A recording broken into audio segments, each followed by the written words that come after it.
G'day there, Cygnets and Swanlings. 2012 Premiership player Nick Smith here. It's my pleasure, as always, to introduce a bevy of bloods, a fan podcast of the Sydney Swans Football Club, brought to you by Noddy and Stevo, a pair of red and white tragics. So pop on the kettle and settle in as the boys had an in-depth chat about the Swans' last game, the Swans' next game, and a little bit about footy too. This is Nick Smith signing off until next week's episode. But in the meantime, remember, be good to your bloods and they'll be good to you.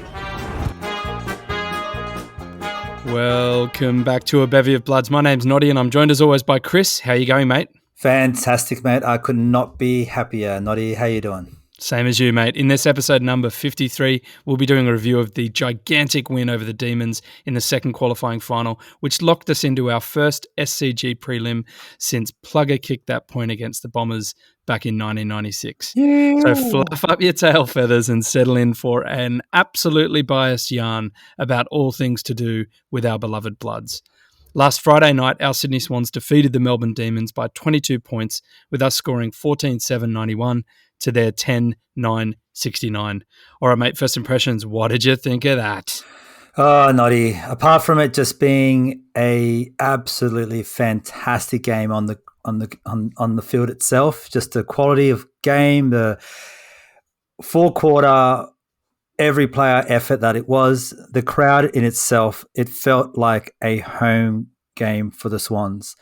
The locals down there in Melbourne were bloody loud and the Swans fans were way louder.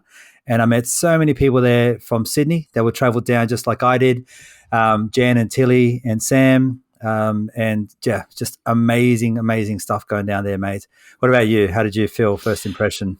Just a proper feeling of finals footy, close contests, tit for tat, cat and mouse type score worm. It's a bit of a mind trip, that one. Edge of your seat moments, tough collisions, some beautiful milking of free kicks. 78,000, I think it was the fourth biggest crowd all year. Thrilling, nerve-wracking, an amazing feeling when that siren went, and our Bloods were pulled off another largely unthinkable scalping. That's right. Yeah, the sense of belief is palpable. Yeah, it's palpable, mate. It's heavy. It's heavy in the air. Like everyone feels it. The grand final allocations are going to go quick because I think a lot of people are just pumped just from the strength of that game, just the quality of that game. Oh, I can't say enough about it. We're going to get into some depth now, but it still makes me tingle. It's awesome, mate. All right, so let's go straight into it. Takeaways. What were your key takeaways? Yeah, look, we've broken it down here by quarter. So first quarter, Melbourne had the majority of the time in possession. And I felt when I was talking to everyone before the game, what did I want to see out of the game? I just didn't want us to be sitting ducks like what Melbourne had done to the Bulldogs last year, what they did to Brisbane the week before. They can take a game and just rip you apart from the inside out.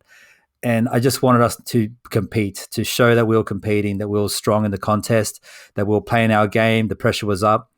After that first quarter, I believed it. I saw that. And I said to Zane, who was sitting with me at the time, Zane Red and White, I'm like, I see first quarter. I like what I see. I'm in. Like, I think we've got a great chance now. And our second quarter, Melbourne had dominance. Still in contested marks, 11-1, as got mentioned a million times by our friends over there in the commentary box. They really love to talk about the other team, I'll tell you what. But look, we managed to get our possessions and put pressure on, and still, despite all of that, we really pulled the game apart. And then in the third quarter, look, 6 goals to 5 from Melbourne. It was a tit for tat at that point, and that was a total arm wrestle. And that's where it really started coming together.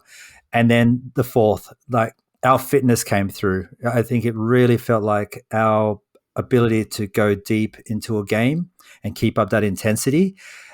Whereas Melbourne is good at that, but we just outshone Melbourne. We really did. I felt that we had that all over them. It was just a fantastic game. All 4 quarters, every single contest was tough. It was absolutely tough. You'll go into a bit more detail. But in hitouts, we were beaten. Clearances, we were beaten. Contested marks, we were beaten. But we drew with them with the clearances rather.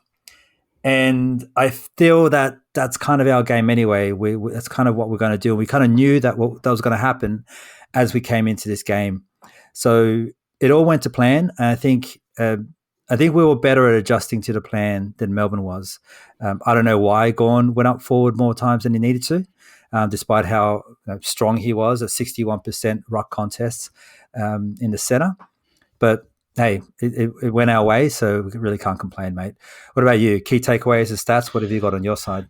Yeah, look, my I guess summary of the game is similar sort of thing. It was really a game of chess. To feel like one team would get 2 or 3 goals ahead, and then the other team would peg them back, and then as has been made known, Melbourne asserted their dominance in the air and they got that time possession. May was picking off absolutely everything in the first quarter. Then Buddy gets under his skin. There's that pivotal moment where we get that 50-metre free kick and then Wilbur goals, and then really that's the turning point for our comeback there in the second. We're tackling hard throughout. I think that it was another excellent tactical move by saying, okay, May's clearly got Buddy's number today. Let's just keep and Hodgie pulled it, during the broadcast. I wonder if Hodgie's got a direct line to the both coaches' box and goes, guys, you better do this. But basically, just got Buddy out of the around the 50-metre arc, freed up some space, got him deep in the goal square. And that way we're able to really come back in the third. And that was that shootout, as you said, 6 goals to 5. But really where it lay was the pressure and the tackles. And this is throughout, but most telling in the fourth. But basically we averaged, we had 200 in the pressure rating, right? Still a bit of a mystery. Whatever that pressure rating was, that's big numbers. Yeah, fourth quarter, I think it was 250 or something. But overall, the whole game, we had 200. AFL average is 180. We had 82 tackles. AFL average 58. We had 25 forward, 50 tackles in the whole game. The average, again, for the AFL is 10 in any game. So we didn't give them any space to run, right? You last week, you touched on their handball game. That's their strength. They had a few clearances where they started to get some ascendancy, especially in that first half of that third quarter when they ran away. But to our credit, from this amazing pressure and this tactical shift, we came back. We had plus 15 1%ers. So the other way to look at it is we're putting their pressure on them. We're making them turnover, and then we scored 12 of our 14 goals from disposal chains that started from that turnover. So, of which we had 10 different goal kickers. Melbourne only had 7. So we had the pressure, we had the avenues, we had the process and the belief and the role playing. So you go to Horse's comments just very quickly, mate. They were dominant in the air. We had to bring it to the ground, bit of dirty ball, and then everyone played. It was an even performance. Everyone contributed, even the blokes who didn't have great nights. It's about the system over the course of 4 quarters and keep working at what we know works. Perfect, yeah. And that's it. Like you mentioned there, May was getting the total run with it. We were at that side of the ground watching it live, and May's just incredible. Like the way he reads the ball, the second the ball's coming off someone's boot, he's already in motion and everyone's about a second behind him. Like he is actively that good. He's amazing. And then there was a period there when Buddy goes to the bench, and I didn't notice this when I was watching the game live, and it's only when I watched the game on replay. Buddy goes to the bench. I don't even remember when it was, maybe the third quarter or second quarter. Yeah, I think third. There was a patch there, yeah. And he's having a chat with Horse, and you can see them going back and forth, like talking. They're going back and forth about what's happening. And you can tell that they're in unison. They're nodding as they're talking, and they obviously both know what the plan is. They see it starting to be executed, and they're happy with the result of it. And they're going, "Yep, do this, do that," and they're going back and forth. And Buddy was amazing. He's just pulling his man away, like dragging him away from the contest. For May, he's kind of got one or two things, right? Like he's either going to sit on Buddy, and because he should, because his Buddy is the most dangerous forward in that forward line, and he does amazing things if you give him a bit of space. Or he goes off and collects the ball, which is what he also does perfectly. So he was really in two minds, and so Buddy just knew that this man's going to just run with it. And we had a great comment from our friend over there. Where is it? From Nat28.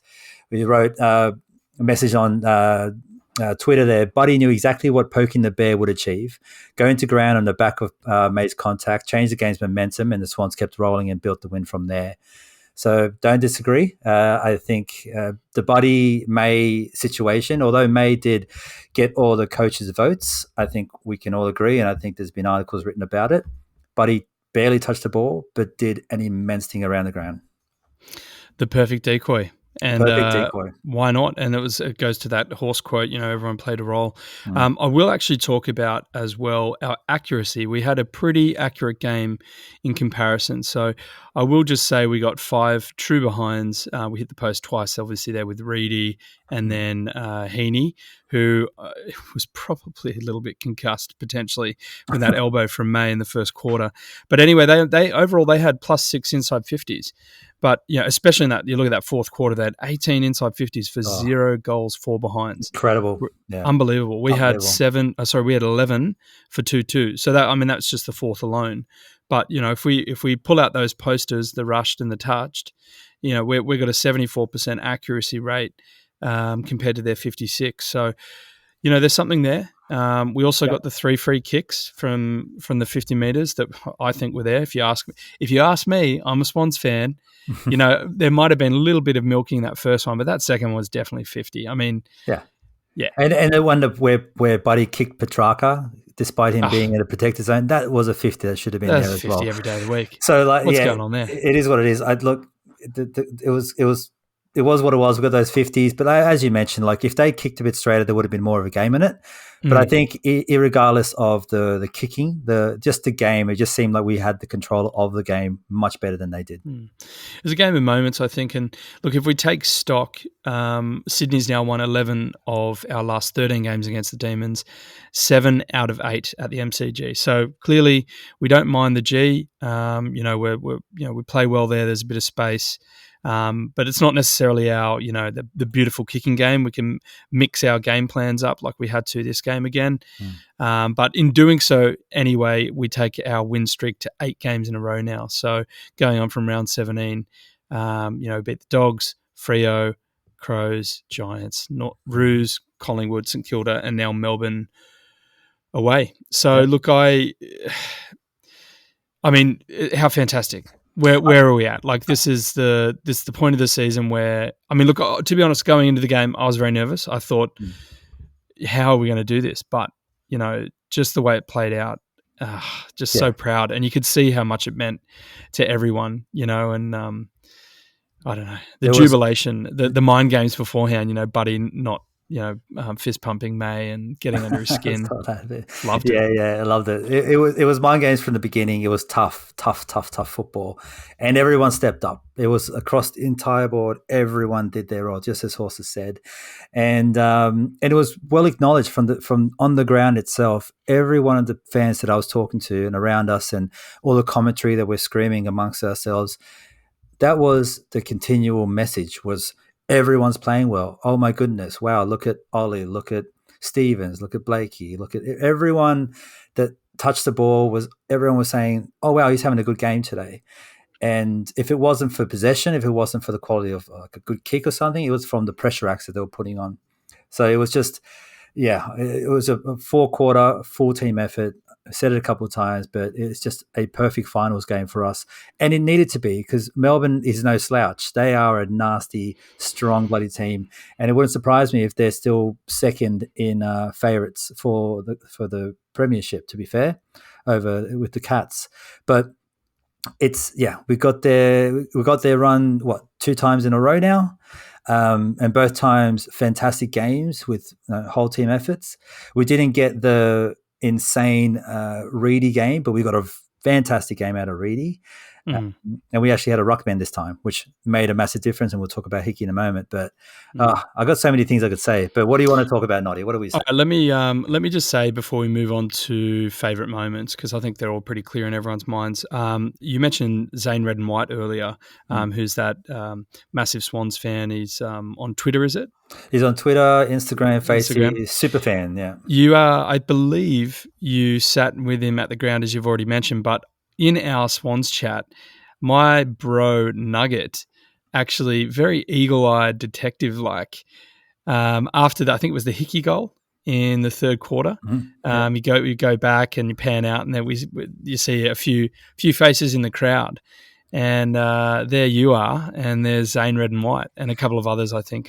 But yeah, my little bro Nugget found that and sent it to the group, and he said, "Who can we see here?" I had to really look hard to see you, but then once I saw you, I couldn't unsee you, mate. And, That's awesome. In a good way. But how fantastic! A bunch of people. Like Zane is very recognizable in particular, and he's obviously got a massive fan base, and rightly so. Yeah. So on the Twitters and Insta, everyone has just been mentioning, "Oh wow, I saw you," and they recognized him immediately. Yeah. The rugged up Sydney bloke with the beanie, the scarf, the 2 jumpers, and the gloves on. It was hard to see me, but yeah, your man Nugget, your boy Nugget for sure saw me. But there's Zane, just jacket, open wide, it's just a hat on. I was freezing. It was 7 degrees, Zane. Man's from Geelong. He knows how to deal with cold. But yeah, he was easily recognizable. It was a great day to hang out with him. Couldn't have been a better game. But one thing is a little bit of a secret over here is that he's a very, very nervous fan. He gets to the game particularly early. He's got his routines and stuff, and he's just a crack guy. He's just a lovely dude. And just as the game's going on, we're swapping ideas and we're swapping comments, as the game's happening. I did realize that a lot of the comments we had were quite in sync with each other. Obviously some differences, but in sync with what we're saying. And one particular thing I like about it as a bit of inside knowledge for everyone out there at home is that he is very much like, I guess, what I would perceive myself to be, which would be relatively unbiased with referee calls. So when something happens that doesn't go our way, we'd both be like, "Yeah, that's fair." Like that was not there. When the umpires call, when an umpire makes a call for something that may be a bit dubious, and we would typically comment like, "Nah, that was a bit of 50-50," or "That was we definitely got away with one there," or something. And so yeah, it was just a cracking day. So hopefully it's not the only game we get to watch with old Zane there. Yeah, that'd be great, mate. You also got. Was interviewed by Channel 7 at the pub beforehand, is that right? The Rising Sun? We're at the Rising Sun down in South Melbourne with another super fan, Sam, who sits with us at the SCG. O'Reilly is a rabbler from way back. Yeah, he's a hardcore rabbler. We bumped into each other by pure accident, actually, at the Rising Sun. But one of the presenters came in, introduced herself. I didn't know who she was. She's from Melbourne, obviously. And we got an interview, and I suppose we're on the news, but I haven't checked that out yet. But I don't remember what I said. It was after a couple of beers. I'm sure I rambled on and made no sense whatsoever. But yeah, they got some Swans representatives on there. Probably not the best ones, but we've got some out there anyway. Nice one, mate. Okay, mate, we're going to move over to favourite moments of the game. I think there were some clear ones here, as I said earlier. What were yours, mate? Well, what can we say? The Fox smother. Like that has been pump that into my veins, put that on repeat and just let me watch it. It was mental. It's everyone on every social media was talking about it, irregardless of what team they supported. It was just a special moment where Fox was in absolute what do you call it? Beast mode, right? Beast mode. Like, okay. Defend to the death. Desperados, as they mentioned. Team of desperados. Yeah. Often we're quoting BT here, so BT, we better be careful. Be careful. Yeah. We'll lose viewership. Often wrong, never in doubt on Twitter mentioned he just went through the whole process. 1 second mark, he was running from the center wing.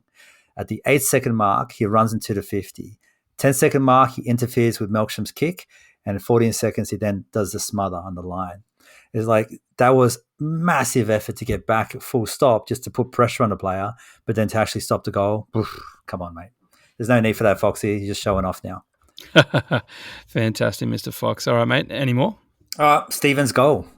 So when he sat out there, he was just about at the 50. He would have kicked from about 55, I'd say. And as soon as he took it, I'm like, oh, he hasn't got the distance. And I've never seen him be that accurate. He's an amazing field kick. We've seen that. He's incredible. And he's got a great leg.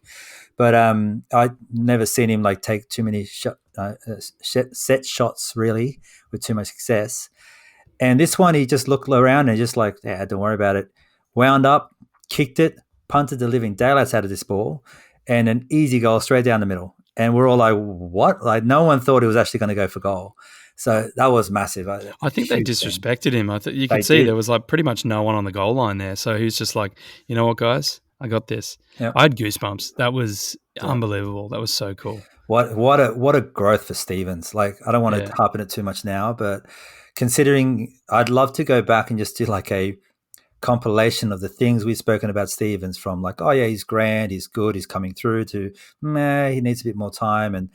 And since he's come back into the team, we've said nothing but praise for him this entire time, and suggested that every game that he plays, he gets better.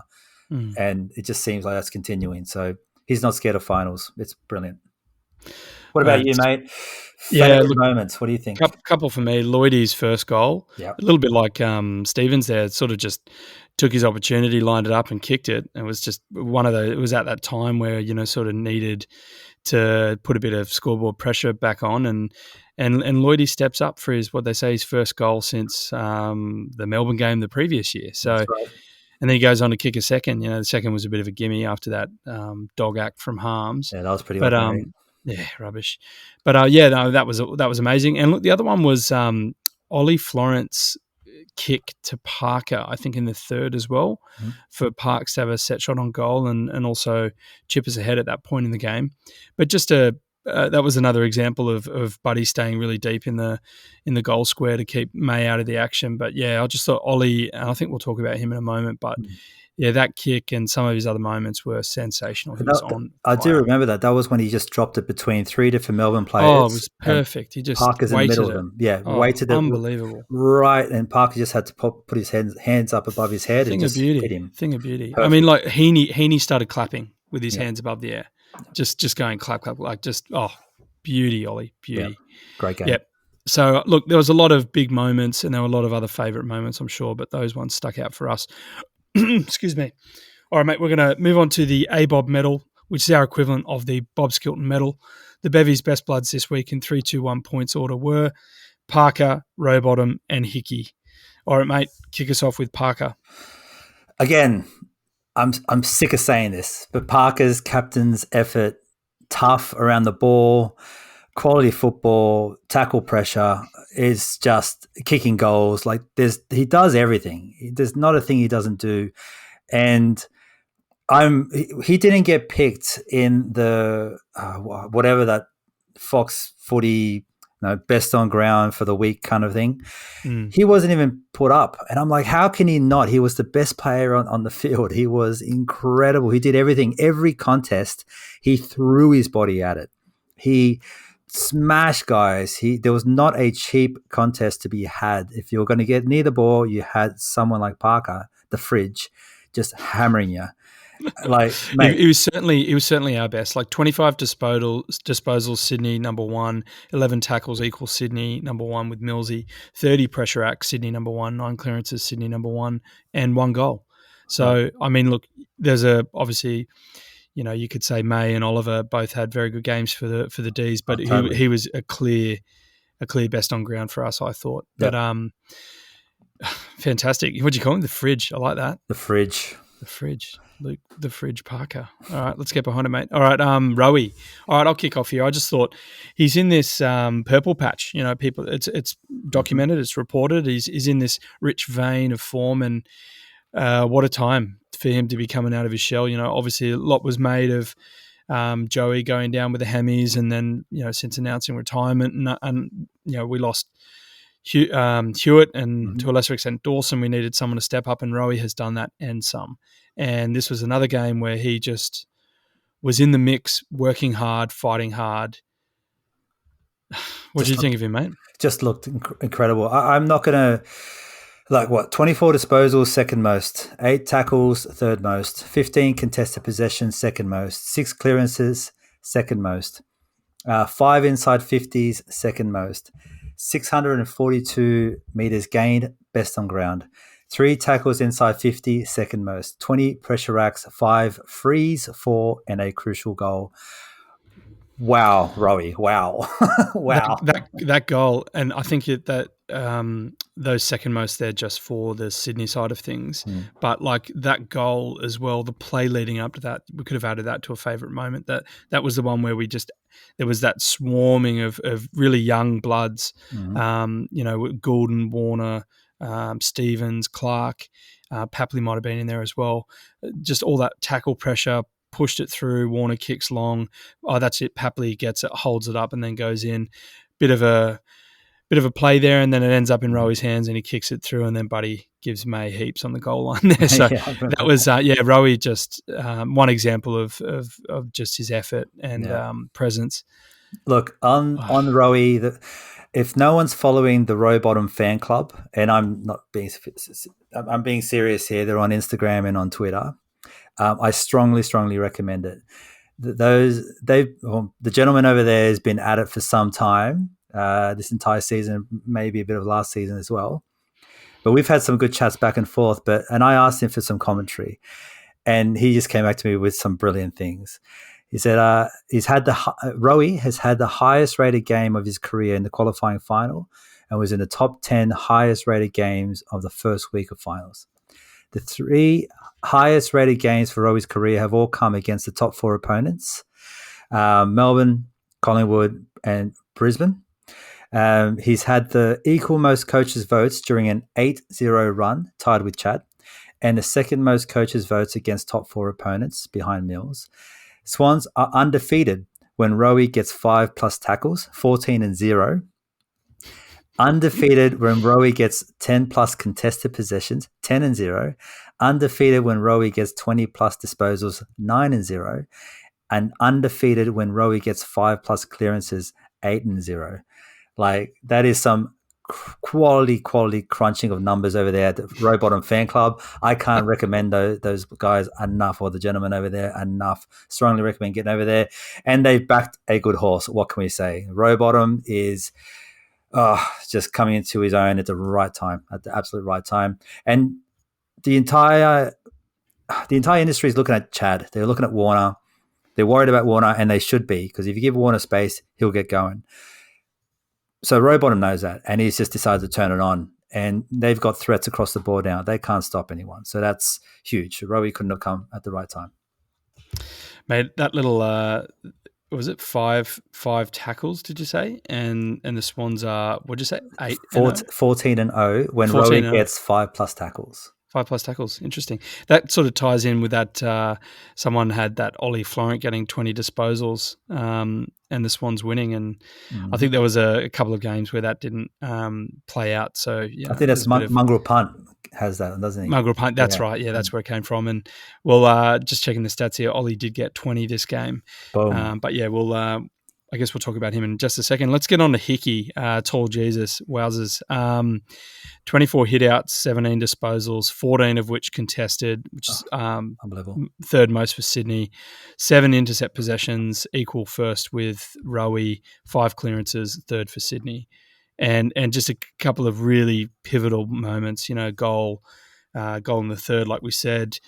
Making amends for a few mistakes there. That arm grab on Gawn, and just worked hard, got back into it and went the other end and made up for it. So what'd you make of his game, mate?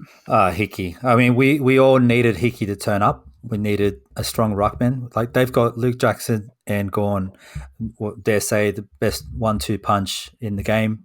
Definitely the best 2-1-2 punch in the finals right now. There's no doubt about that. And Gawn, the most dominant player on the field, and can be the most dominant player on most fields. And he just ran with the game last time. What did he get? Like 30 disposals? Oh, it was crazy. We said it last episode. Yeah, it was like just 3 tackles. bonkers. Oh, the guys he went bananas. He ripped us to shreds. I mean, thankfully we still won, but he just went to town on us, and we knew that we needed to squash his impact a little. And Hickey did exactly that. You've just rattled off the numbers there, and between the clearances, the disposals, the contested ones, the 24 hit outs at 30-something%. Like, he competed everywhere. He did not let anyone get a cheap run in the ruck there. It was superb, an integral part of it all. And the emotion after the game, saying "girls, I'm coming home." I basically started crying at that point, but the emotions were high. Yeah. But yeah, no, that was it was I don't know, it was just a great game. Mate, we may as well crack on honourable mentions, and we're probably going to have a bit of a general chat about every single player just after this. So why don't we've got a comment here from Steve-O, and I think this is pretty fitting for this honourable mention section. So just Steve-O says, for me, it was how well so many of our less famous players went. Rowie, Florent, Hickey, Hayward, Reid, Fox, Stevens all stood up in the finals pressure. Mm-hmm. It's the bottom 6 of the 22 that wins your premierships, and our bottom 6, well, thereabouts, these players were excellent. So, yeah, we had Lloyd, Fox, Florent, and Reid. We've already mentioned Lloyd with the goal, the 2 goals. Yep. Strong defensive efforts. Foxy was just insane, as we all know. Foxy mentioned. Go watch his game back. He was absolutely everywhere, running his heart out, just being the flying fox as we know he is. Ollie, I want to spend a little bit of time on Ollie. I felt his game was amazing. I think I said he was best on ground for that first quarter in my eyes. Just his attack at it, his touches, his positioning, everything he did was superb. Delay Lama on Twitter mentioned the same thing. Ollie Florent was huge, and I would love to rip his numbers apart. There's no point apart from the fact that he's just a freak. The guy is a freak, and just totally underrated. Always underrated. I thought he just provided a lot of dash and dare off the halfback, and obviously Lizards provided a lot of that this year. And I guess he was playing a bit more of a defensive role in this game. Lizard, I mean. But so Ollie just looked really dangerous. He was ducking and weaving, he was showing and going. And we'll talk about him later. He's the only listed injury who apparently fell in a hole in the MCG. So someone not doing their job there, perhaps. Who knows? All those seagulls just getting a bit hungry for the dirt. But yeah, look, Reedy. Oh man, when he hit the post, I was like, here we go. It's going to be one of those days with Reedy. Then he bounced back, and he was just so critical, especially in that third when we had the shootout. And I think Buddy was on the bench for a bit.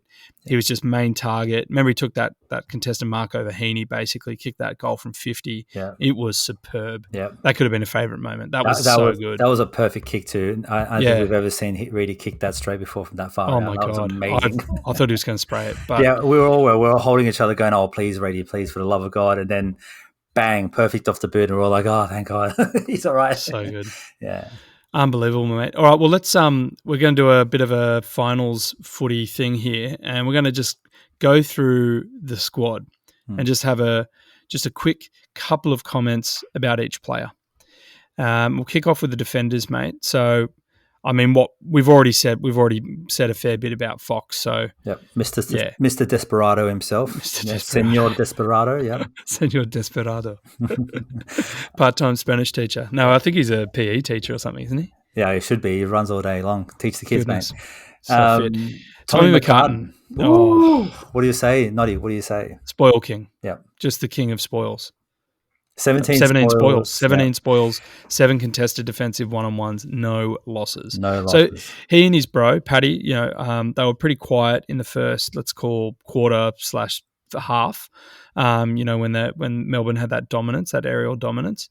But they worked their way back in, and it was just off the back of just hard work.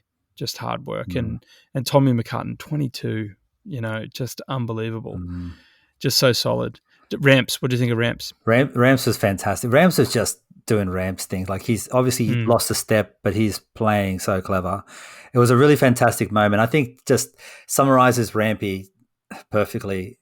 He was in the goal square. There's a centre bounce going on. He's giving Melksham a bit. Melksham turns around, smashes him, like just punches him in the stomach or something, and just screams something at him, some abuse. And Rampy just turns around with this really, really sly grin to the supporters there. And you could tell everyone was just like, Rampy's just giving it to him, and he's got his number. And it was like one of those moments where just like, Rampy's just a bit of a stirrer, isn't he?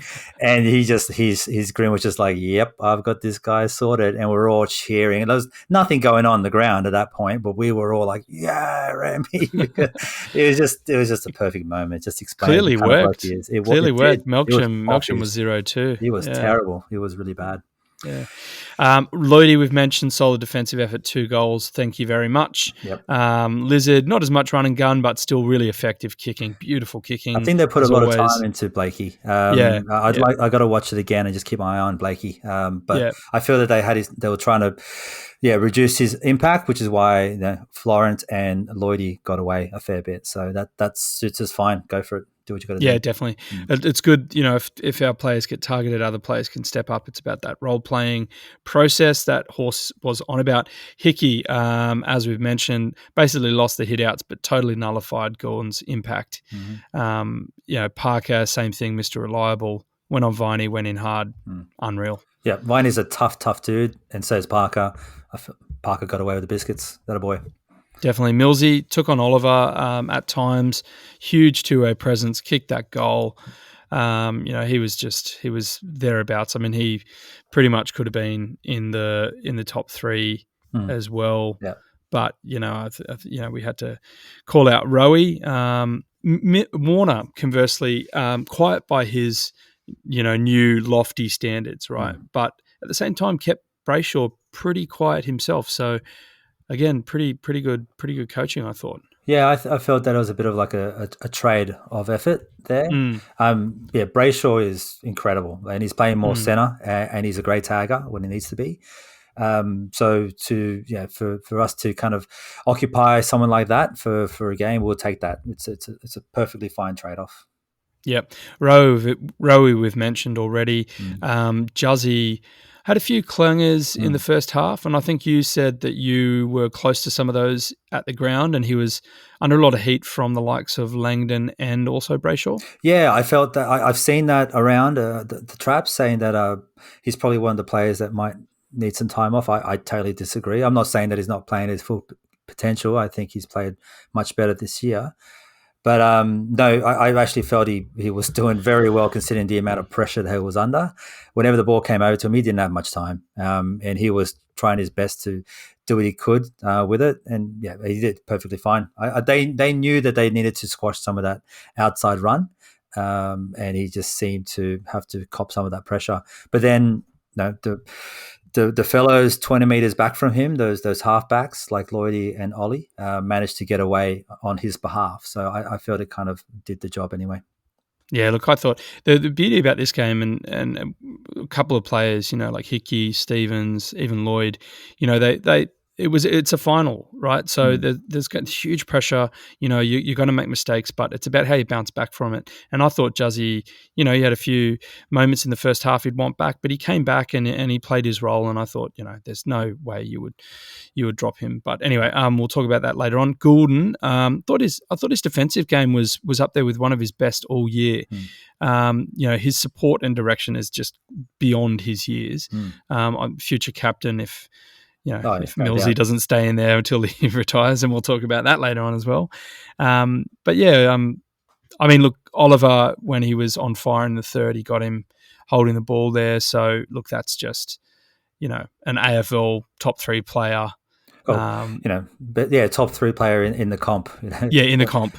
Just having a young player's number in that moment. And look, Errol usually wins those for all of his inexperience. He's usually comes out on top in one-on-one contests, but not that one. But it didn't really matter because he was just, he was amongst it for the whole game.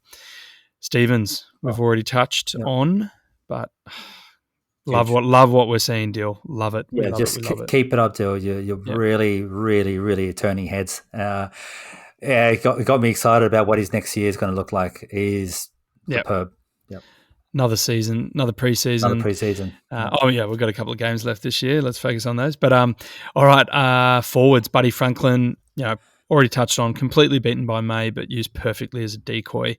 Team first role playing by the superstar. Yeah. I'll take that any day of the week. Absolutely. Unreal. 100%. Not going to say any more. He did the job. He did his job, did it perfectly. Yeah. Yeah. Heaney, we mentioned, copped that elbow to the nose. Landed awkwardly, which made me think that's where he was slightly KO'd. But so a little down on offense, but I think held pretty well by Hibbard and whoever they had on him at times. but his defensive efforts were up there. I think he was one of the highest tacklers in the team. 9 tackles, third in the game, third in the Swans, and was that third in the game actually. So yeah, like Heaney, when he's not getting the ball, he's doing his role all around the ground anyway, so it's not a problem. And he was one of those players that were watching the game from the very, very first bounce. He was aggressive. He was tackling hard. He was trying to get spoils. He was making sure no one got an easy, cheap disposal. So he was a big part of the pressure game early on, and seeing him do exactly that gave me great confidence that we're on the right path on that first quarter, and then they just dragged on through. So massive from Heaney.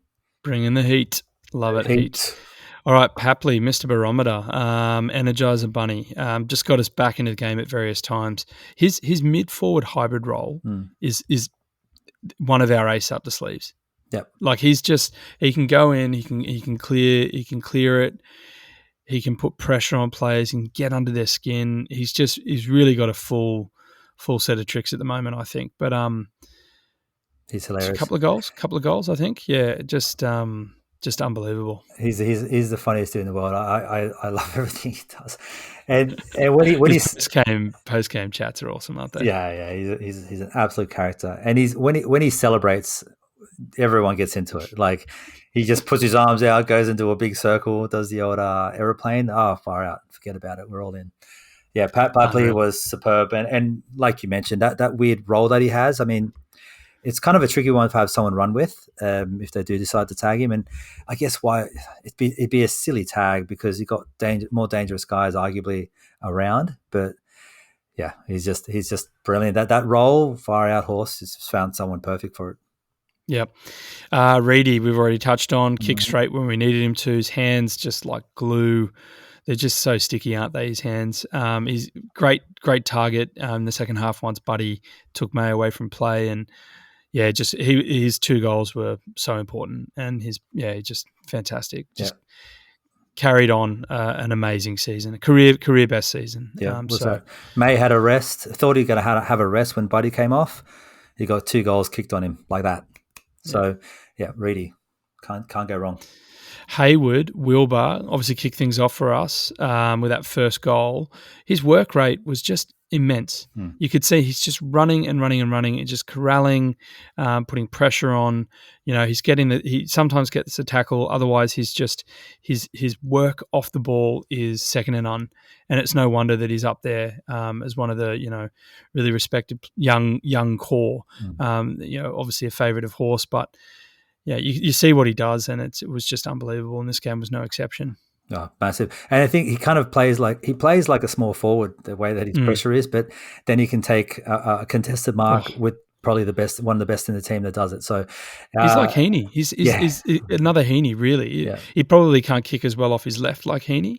But yeah, he's just, same sort of player, isn't he? Yeah, very much so. His work in the air is fantastic, and he's such a clever player. I can't say enough about him. We've given him a lot of raps in the last few weeks, and he's another one that's kind of priming up in the right time, but not necessarily because of what he's doing on the goal sheet necessarily, but just what he's doing around the ground across the board. Big part of how we went with this game. Just that sort of diversity of goal kickers, just that other avenue. He's basically like a third tall, but can work hard to enforce turnovers and lock it in our forward half. Clarkey, the clamps. Clamps. I obviously that's come from somewhere, but call him what you will. Like I just think that he's fantastic season, right? Really out of nowhere, and then solidified his spot. And I think it was just one of his better games. He totally quelled Salem. Oh yeah. So Salem had 12 touches or something. 12 touches, averages 20, and that's like some of them were super super cheap touches. Nothing. And also Clark ended up going inside a bit more, if you noticed. So I think he's done that by naturally a couple of times because the ball's been around him. He's kind of rolled inside, and he's had a few moments where his handballs have been off kilter. His positioning was weird. He kind of let someone kind of slide out. But this game, he was perfect in the inside as well. He only did it a couple of times, but he was very, very well settled in there. So, yeah, very, very good to see Clarkey find himself a role and not only do it with the tag, also do it with the ball. So, massive. Definitely. All right, last but not least, Logan McDonald, Jumbo Jet. The Jet. Look, a little bit quiet on the stat sheets, but as was Buddy was too, but just an incredible tank. His defensive support, from a young tall, he's as tall as Reedy, right? But he is just running and running and running. His 1% pressure acts, these efforts, they led to at least 2 goals. And his two-way running, he was the guy that caught the rampy handball after Fox smothered that in that play that's stopping Spargo. So he had run from God knows where down the wing, probably from the half forward flank, to be that extra set of hands. Yeah. That is immense work rate. Yes. And sprinting 150 meters just to support your man, like that's stuff that you won't see, and it's not a stat for that, and it's not a numbers, but he did that, and that's what you see on the game. And far out, man, he's brilliant. One goal I can remember, the two I made note of it on the bus home, but I remember the first one. I think it was in the first quarter, and basically Gawn had tried a corridor kick, and it wasn't the best, and Logan put pressure on the guy who was, I think it was Jaden Hunt, and he basically forced it to ground. I think it was Hickey picked it up and handballed to Warner. Warner did a deft little inside 50. Actually, he was already inside 50, so did a pretty much a nice little chip kick to Papley, who took a mark probably 45 degrees, maybe 30 out, and had a set shot on goal, kicked it. So that's from Logan. That's one example of at least 2 where his pressure directly led to goals. Yep. And I'm sorry I can't source the second one, but it's I do remember it. But just people, and we're going to talk about this. There's no way that you would consider dropping this bloke. Not now. From where I sit. No. But, and just watching him live too, off the ball, Petty is I've never seen Petty play live. Petty's very, very good. Petty's one of the defenders over there at Melbourne for others. So sensitive soul, Petty. It turns out. But I hope he's all right. But he was not giving Logan anything cheap. Like Logan was working so hard to shake him. He was left, right, up, down, going leads, short leads, long leads. I was watching Logan really try to shake him, and Petty was not giving him an inch. So for some of those Swans fans who are like, oh, he's not kicking that many goals and whatnot, like he's got a AFL quality defender, a very good defender on him, and he's still getting the job done. So I'm not too fussed about him. I think he's doing a perfect job back there. Perfect job. Also, we're 8-0, so let's just remember that one. Campbell was the Medi-sub, correct? But didn't come on even though Ollie was rested with that. All right, we may as well go straight into it, mate. I think we're up to that. So we're over to hot topics now, where we talk about injuries, how the VFL guys went, and any changes. So as we've mentioned, Ollie Florent was the only injury watch with an ankle. Horses said it was sprained only and he'll be fine. Over in the VFL, our guys lost to the Suns by 13, 99-87. Look at that, 15-9 by the Suns and 12-15 to the Swans. Got kick straight. A bit inaccurate in the last 5 or 6 weeks of the VFL season, but last game of the season for the VFL. That's it. They're done. Yeah, and Cal Sinclair shouldered off. So well done. I love that he was shouldered off by McLean and Amadi, the 2 blokes who have kept him out of the side in the seniors. But like he's a lovely dude. Club like, man, he's a club man. He understands the changing the guards. And if we look at some of the performers from that game, McLean kicked 4, Ronk 2, Sinclair himself 2, Amadi, Bell, Campbell, Roberts got 1 each. In the disposals, Roberts was active on 30, Bell 26, Campbell 24 disposals, Gould 24, Cunningham 22, and Ronk 21. So these are the players that are thereabouts. But look, you roll over. I just don't think you make any changes.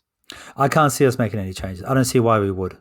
The team was firing off. I think a couple of the only names that I've seen mentioned around would be Juzzy and Logan. I think we've just spoken about Logan there. I don't see him losing his spot. And Juzzy, I don't see anyone else that is going to be able to play that role like Juzzy is. And like I said, I don't think he played a bad game necessarily. I think the pressure on him was very, very high. He got given no room to move. He's not a high possession guy as it is playing in that role. And what he did with the pressure and the amount of pressure around him, it lets some of the other guys get loose. So no problem there. I think we keep the same team. We're in just an amazing, lucky position. We're 8-0. That one of those games is the second qualifying final where we beat last year's premiers at their home ground to get a home prelim. It's like a dream, isn't it? And we've got like, what was it, 6 or 7 guys under 22. We've got a bunch of guys under 25, 26. So look, yeah. Anyway, I think Horst mentioned that, age profile. He believes that, you don't, regardless of the age profile, you never know. You can always be, in the hunt if you do the basics right, I think. So, yeah, look, exciting times. We got a prelim. We got a lot of we were doing a bit of admin this week, weren't we? Collecting all the barcodes and everything to get ourselves ready to get the tickets. But before that, scramble, scramble, and the grand final ballot as well. So pretty stressful. Anyway, Millsy, massive news. Millsy, as announced tonight, signs on for another 6 years until 2029. I believe he's about 24, 25 himself. So that will take him through, you'd say, to 30, 31. So that would make him probably a one-club player. So I think, where we got these stats here? Just very quickly. Oh, down the bottom here. We'll look at the players that are contracted furthest out into the future. So we've got Mills until 2029. We've got Heaney till 28. We've got Juzzy till 26. Thank you very much. And then for 2024, we've got Goulden, Rowie, Logan, Lizard, Ollie, Wilbur. And then 2025, sorry, I've done that in the wrong order. 2025, we've got Braden, Pete Laddams, Parker, Roberts, and both Warner Brothers. So this is the core, I think. We've got a lot of other players, senior players there that will, most likely extend for 1 or 2. We've got a couple of unsigned, unextended youngsters coming through, the likes of Sheldrick and co. Marty, McLean, those sorts. But this is the core. And it starts with Mills and Heaney. So that's that's 15 names right there. Yeah, that there's a strong chance they're going to be playing in the seniors and be a core of the seniors. 15 names right off the bat, right? And the only one that's towards anywhere near 30 is Parker. Yeah, unbelievable. Everyone else is 25, and Heaney. I think Heaney and Mills would be the oldest there, 25, 26. I don't think there's a doubt that all the Swans fans felt really strong about this team. We all did. I didn't think it was going to come this year that we're going to be so, so competitive in the comp. But I was kind of looking for next year. So to be, I guess, effectively a year ahead of what I suspected we would maybe, like in hoping and touching wood and all of the damn warlock and pagan things that I can do to not jinx the team. It was. I'm super happy where we are right now, and those names, as you mentioned, they're locking them all in for a few more years. Just gives us good opportunity. Yep, definitely, mate. All right, the other pretty big speaking point. Actually, do you want to do AFLW first? Yeah, go ahead with AFLW, my friend. Go for it. That was me, wasn't it? Okay, so we've got our mate Steve-O to make some expert notes here on the AFLW game against the Collingwood Magpies. So just reading off from Steve-O again. So I watched the last quarter. It was on the afternoon, but it was down in Melbourne, wasn't it, this game? So anyway, as Steve-O mentions, they started with some good energy, got the first and third goals of the match to lead by 4 points at quarter time. Then they got outplayed by a much more experienced Pies team who kicked 5-7-0-2 for the remaining 3 quarters. The Hamilton sisters, Lexi and Cynthia, were great. So was Ella Heads. All 3 are New South Wales ACT players. The Hamiltons from Queanbeyan and Heads from Inner West Magpies. Woo, Inner West. And all born in 2000 or later, so the future looks good. They played an aggressive style when they had the ball, looking a lot into the corridor, but Collingwood's good pressure and experience cut a lot of attacks off. Some have been critical of the attacking style, saying that with a young and inexperienced group, they should be more defensive and stop the bleeding a bit. I don't agree. I like that the coaches want to teach them to play a good style of footy, so when they're ready to step up and be a contender, they already have the right mentality. Week 2 was better than week 1, and week 3 will be better again. I'm spewing I can't be there for their first game on the SCG, but there will be many more. Yep. So I'm spewing. That's Central Coast talk for I'm disappointed. And I think we were going to plug the AFLW game at the SCG this weekend on Saturday. I think it's a 2:00 game, 2-something game. GWS wearing the Man Grook jerseys. Will that be superb? So looking forward to that. And a couple of names to throw out there. Molly Eastman, 28 disposals, 9 of them contested, 14 tackles.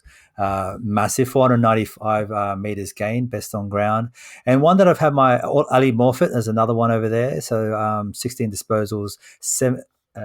This is how this works out. 16 disposals, 17 of them contested. Something's wrong there. But but massive game from Morfitt. And another, as Steve-O mentioned there, Ella Heads. Watching her live, pretty impressive. I was pretty happy with her, how she's going. She's pretty tall, and she doesn't mess around. She was giving the girls a lot, her competitor. And she did some really fantastic stuff there in the back line. So, pretty happy with what's going on, and just super happy that we have more football to come our way, mate. That's the way it is. Alana Woodward, 14 tackles as well. That's epic. That's massive. Yeah, that's the other one. Yeah, awesome, mate. So that is the AFLW wrap-up there, and we're going to move over to another large topic right now, and that is, of course, the TV rights deal. So, look, I don't know what to say. There's a lot of numbers. There's a lot of extensions. I think there was a lot of whining and dining, but effectively the current arrangement will be extended. So we're talking Channel 7, Fox and Telstra will extend for a further 7 years. So the current contract is until 2024. Then there will be another 7 years after that to take them through until 2031.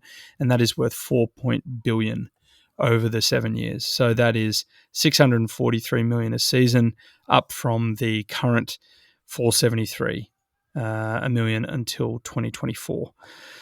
So look, there's apparently the same amount of free-to-air games, but the one of the key differences is the Fox games will have only Fox commentators. That was something that they negotiated. But I mean, no one's happy about that, to be fair. I don't know what to say about that. Channel 7 commentators. So, look, Wayne Carey was found with some what was it?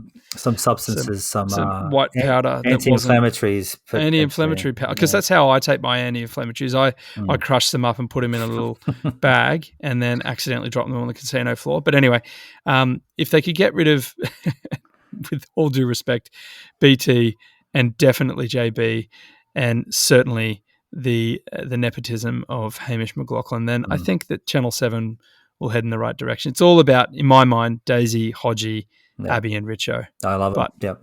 Yep. Hodgie's so good too, by the way. I just want to make a comment there. Hodgie's unreal. Hodgie's unreal. It's like game. A coach calling. It's so fantastic.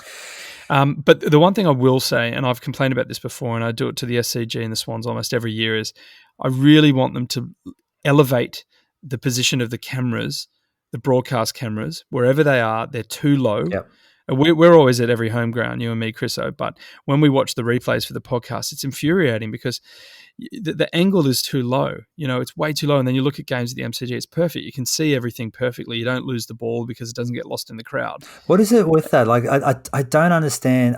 They're like, it has to sit here. Well, then move it. Like, build something to move it. The SCG Trust has a lot of money, right? There's a lot of people paying a lot of money to the SCG Trust to keep an old building together. They haven't changed the carpets in that place for a long time. I don't know where this money's going. Just build some, not to carpets. Yeah, just build some scaffolding and put up. There's literal scaffolding up in baseball stadiums. Everyone knows on this podcast I'm a big baseball fan. If they need an angle here, they just build scaffolding and they just put a camera there, and then they're like, oh, that's a temporary measure. Meanwhile, 15 years later, the scaffolding is still there, just painted over with some banners over the front of it. Just do that, whatever it takes. Make it happen, SCG. Yeah. I don't get it. It's such a bugbear for me. No, It's it bothers just so me. annoying. It's just, you know what I mean? Like you just want to see, you want to move back a bit and you want to see how the ball's being transitioned, but you can't because the angle they have, basically it's always not an extreme close up, but it's always like this mid shot. And it's just the wrong angle to be watching footy with. It's basically But the anyway, angle that we watch the game at. And if you're going to watch it on TV, you want it a little bit better. I mean, our seats are O'Reilly solid. seats are way better than the angle of the TV. Anyway, that's us complaining. So if you're listening, Channel 7/Fox/Telstra, sort your shit out. All right. All right, mate, what are we going to – we're on to a little new section here. Yeah, a little Or have we section. sort of been filtering it in and out I've been throughout? filtering some of the fan comments and blood banter along the way, but we're going to just kind of rattle off a couple of things that were sent over to me during the week, and those couple of days in particular. Jared Smith, super fan from down there in Melbourne, along there with his sister. Unbelievable tackle pressure and general presence on the field. Melbourne couldn't stop fumbling. Too many players to name. All-round impressive team performance. We've been saying that throughout the game here, Noddy. And the fans were responsive to the culture. Incredible turnout in Melbourne games this year. Been the majority of for quite a few games, which he hasn't experienced in years. So diehard Bloods fan down there in Melbourne. So happy to hear that. Craig mentioned, Tristan Lopez from Twitter mentioned more goals than behinds, ! Can't go wrong with that, Craig. Apparently you need to kick more goals than behinds to win. We don't necessarily do that all the time. Dino, mate, mentioned Rowi's last quarter was huge. Don't disagree with that whatsoever.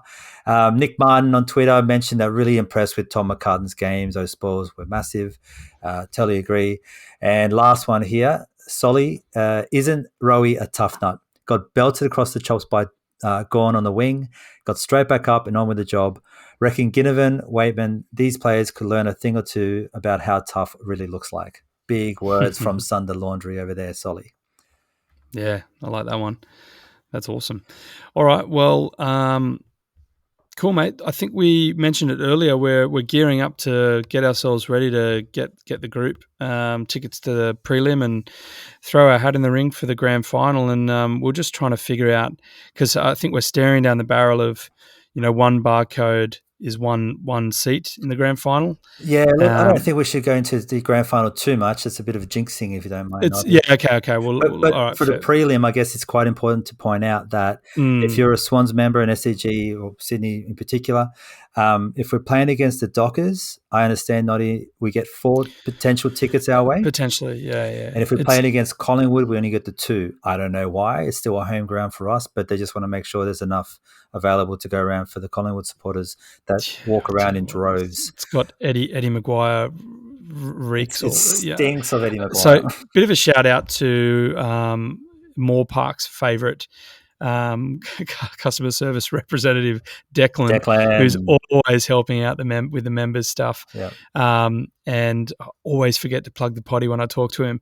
But basically, he was super helpful on the phone. Had a chat, but I will be clear, he hasn't. It's an assumption. It's not confirmed. There'll be an email that goes out on Sunday night to the members outlining, just exactly, when the purchase window is for the prelim, and also what, how many tickets per barcode we can get, depending on what priority ranking you are. This will only make sense if you're in the mix, and apologies for throwing out this quite boring admin topic, but it's sort of at the front of our minds at the moment, obviously, because we want to be in the mix for being at the games. Potentially up to 2 for a Collingwood game, potentially up to 4 for a Fremantle game. Yeah. But we'll know who we're playing at the end of this weekend, and then that's what they'll use to be able to give us some concrete. But we have locked in the time and date, so I believe it's on the 17th? Saturday the 17th, yep. 4:45 p.m. Perfect. I love those afternoon games. I'm a big fan of them. That's perfect. Yeah. So get excited, Cygnets and Swanlings. It's happening. We may as well just very quickly have a bit of a recap of the other finals that took place, because Oh yeah, that's right. there were There some was other other games games that took happening. place. Look, it's been said all over the place. Arguably one of the better first week of finals that we've seen in some time, right? In living memory or whatever. But I'd agree with that. Fantastic! That first game, Brisbane Richmond, an absolute shootout, Lions by 2. Danaher getting it done up in the north while his father's team just squanders and fails to know what to do next. Oh my goodness, what a storyline that is in itself. But that What about Dame? What about Dimmer? Oh yeah, With his comments about we've lost people the money because apparently this. lost jobs and it's cost millions. What are you talking about, Dimo? One team had to win, so that means that a bunch of people at Brisbane has stayed employed or whatever his point is, and have made millions on that side. Like he's like, if it doesn't happen to his team, then it doesn't exist. No, there was still a winner, Dimmer. Like you talking about that, and trigonometry. I found this on Twitter. I found it's fantastic. If the ball is in the same place from two different angles, then there's no other place for that ball to be other than in that position of that view. So that's above the goal itself, the pole. I feel like a picture would explain what you're trying to say. So basically, if you I know the picture you're talking about. If you cross section from two different angles, from two different camera angles, and the ball is above the goalpost in two different angles, there is no logical way for it to be anywhere other than on top of that goal. So stuff it, Dimmer. It happened. You want more explanation? Whatever. Get off the TV. We've got finals to play. It's done. Look, Lynch. It was written all over Lynch's face. He was, he knew it. If he was even half, if he was like, "Nah, that's in," he would have claimed it, but he didn't. And they backed it up. But look, there were a lot of other moments there, weren't there? So that wasn't the only goal that he missed. Like, why did he have 5 people going up for the contest when the ball was put in and Danaher was by himself and got a foot to it? There was 5 guys went up for that ball, like Tigers. What the hell? Also, what about that rush behind that was definitely not under pressure? I mean, Paddy McCartan got done the other week, and then you see that I think it was Marlon Pickett or whatever. But anyway, credit to the Lions, they got it done. They broke the hoodoo and they won a final, and they're carrying on. So happy with that. Like, you can't win a game playing no defense. Let's just put that out there. Like, the fact that those two just went in the shootout, I mean, that's surprising. I don't know how they're going to go in the next round. Hopefully they change it up. Hopefully Brisbane like two boxers just punching each other. Yeah, and no defense. No arms up. Just taking a chance, just punching each other in the face. It was entertaining as hell. With Harps, one of our O'Reilly Rabble Harps mentioned that it was the best game he'd seen maybe. Like, it was exciting, super exciting. Like 17 lead changes or whatever it was. It was a very exciting game. Yeah, I mean, the defenders just rolled up forward and just started kicking goals. I don't know what happened, but it was great. Lachie Neale was next level. So, oh my god, yeah. Obviously, then our game, which we've gone through, then the next big one was Geelong and Collingwood. Oh my god, Cats by 6. Gary Rowan, where's he been all these finals? Just steps up, huge contested pack mark, and then just bangs it in from 50 to break the hearts of the side by side. Yeah, who was it that pulled their groin off their bone? That was Taylor Adams. Taylor Adams. So that was brutal. He comes off. Oof. Second he comes off, the whole back line at the Pies were just in disarray. And that's exactly the moment when those last 2 goals with Rowan popped up behind the defense. Basically, they didn't know what they were doing, and that's what lost them the game. I feel. I'm not suggesting that the Cats wouldn't have won anyway, but that was an enormous part of why they did, because they were just missing a main defender there that knew the structure, and it just failed on them, and they got behind them twice. And good on them. The Cats did exactly what they were meant to do. If you notice, they had 2 guys streaming forward, punted it into that spot. Hey, there were effectively one guy down because they were kind of disorganized back there. But mad game, man. If the Pies won this, whatever, it would have been nuts. It would have been crazy for the season. But it's an incredible season as it is. Great for them. What do you think of the commentary, if you don't mind, from the coach McRae that we mentioned? We may have lost, but we're not losers. Yeah, we might have lost, but we're not losers. He didn't like the sight of seeing all the guys lying on the ground after the game had finished.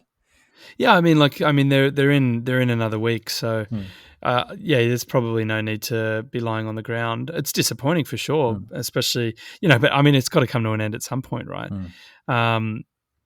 Well, sorry, I guess we stopped their run, but they're close wins. I think they just sort of. They had this belief of being able to get the job done, and it goes against them this time, and it's I guess that's sort of fracturing. But look, I think that Collingwood, I mean, we'll look at the next game and then we can talk about like the next week. But Freo versus Bulldogs. I was watching this. That first quarter was just ridiculous. It was like 40 points or something down. Yeah, 45, I think. Ooh, flag mantle. That's taking a hit. But, it was like 45-1, I think. It was like just oof. I was thinking these jammy, slimy Bulldog bastards. They're gonna sneak in from 8th. I got my neighbor, my next door neighbor. He popped in for a second, and he's an American fella, and I'm trying to show him AFL. And he comes in, he goes, "Oh, is that a bad scoreline?" I'm like, "Yeah, it's pretty brutal." And he's like, "Do you think they're going to win?" I'm like, "At this rate, they're not even putting up a fight." And so he was just like, "Oh, I'll pop around later when he puts the kids to bed. And I'll pop around later, and we'll have a quick beer, and I'll watch the rest of the game." He didn't pop around. And the next morning, he's just like, "How'd the game go?" I'm like, that team, the purple team, actually won. It's just like, what the hell? Like, what kind of insane game is AFL where he just switched this around? Dude, Brayshaw is a monster. He is an animal. I mean, he also got him and AFL Sarong. CPA. They really nailed it. Oh, I think far out, unbelievable. Yeah, Sarong. Oh, wow. So, yeah, scary outfit if that's the way they're going to play, or at least the last half of the game, anyway. Well, I mean, that takes us on to the semi-finals, and we're not going to go into any great detail here, but we'll mention them. So, obviously, Melbourne versus Brisbane at the MCG in semi-final 1, I believe. Yep. Is that right, chronologically? And then the second one is Collingwood versus Freo at the MCG again. So, you would have to say, I mean, I would say both Melbourne and Collingwood there, right? You reckon? Yeah, I dare say the same. I kind of hope that Freo can put up, I don't know, a tactically better game than what they have. And if they do play that insane unstructured game that they were playing, that just free-flowing game that they were playing against the Bulldogs at the end there, guys like Walters just going absolutely bananas, Sarong and Brayshaw just killing it. If they can find a way to do that, then they've got a good chance, I think. But I agree with you, mate. I think Melbourne, probably Collingwood, although I have a softer side for Freo getting through. So 11-7, at least they kicked more goals than behinds this time. I'm talking about the Dockers. But Long Muir is the coach of the Fremantle Dockers. And he, I believe, was with Collingwood for a long time, right? He was, is that right? As a backs coach. So I think there's a few mind games going on there. Obviously, Fly McRae is new, like a fresh, relatively speaking, fresh face, and he's done some wonderful things with Collingwood this year. But yeah, look, I think that Melbourne has beaten Brisbane by like 60 points twice this year, so it's going to take a pretty big effort for Brisbane to get up, especially with McInerney, their key ruck, probably concussed. Yeah, he has to go off. Yeah. So Darcy Fort's probably going to have to come in and play against Gawn and Jackson. And then you've got their midfield. So I don't know. I think it's going to be very tough for Brisbane. And then, Collingwood, Freo. I just think Collingwood with the Black and White Army there, I think they're probably going to be too strong. So if that's the case, then we're looking at playing probably Collingwood. But, we'll wait and see what happens this weekend. Yeah.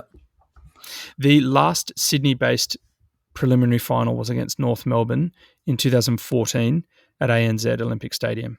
So 48,000.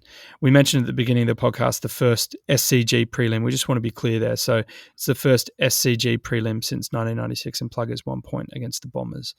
But not our, more recently in Sydney was 2014 against the Roos. And then obviously we went on and got smashed by the Hawks. Were you there at that Plugger game? Yeah, mate. Yeah, we were there. Yeah. The O'Donnells were there. We ran onto the field after the point. I think my younger sister got trampled. Could have been the game where my younger brother was lost for a quarter. Yeah, that's right. No, she's been even more passionate ever since. But it was a fantastic game because that was the one that got us into the grand final. Chance to win by that point was what, 10 years, so probably 60 odd years. We hadn't won a flag.